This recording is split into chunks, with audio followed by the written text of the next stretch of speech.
Here's something to think about. Sex does not automatically equal intercourse.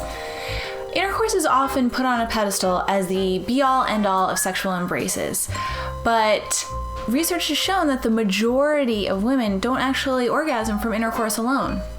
They often need the kind of stimulation that comes from hands and fingers or tongues and vibrators, and not that straight back and forth piston action that too many guys rely on as their one big move.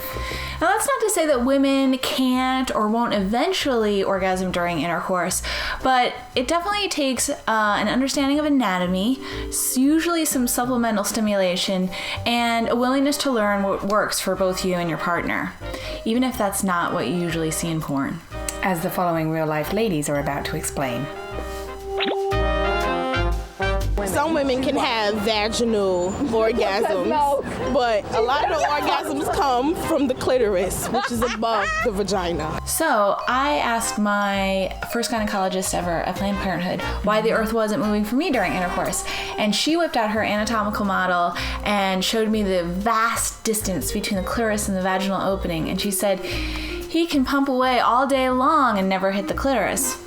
A good lesson to learn. Yes, I can. The guy has to be on his knees but not leaning on you. Actually, it's one of the positions in the Alchemy of Ecstasy, which is a Kama Sutra book. I cannot orgasm if my boyfriend's like not close to my body, but if not, like if there's no intimacy there, then I cannot orgasm. These last two ladies are a perfect example of how annoying sex can be.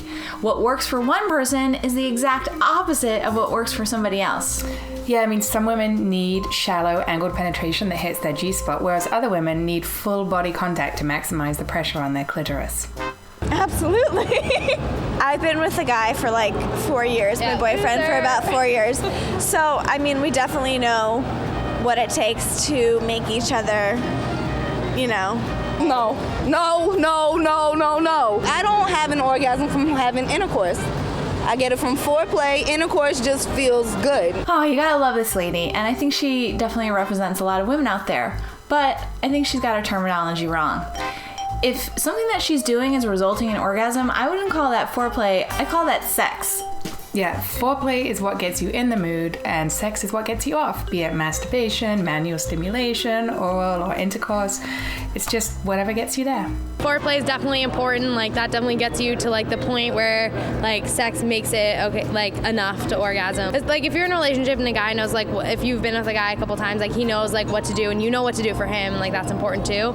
So like you have to get to that point where like you understand each other's bodies and like how you work. From intercourse, aftercourse, supercourse, undercourse, of course, I can.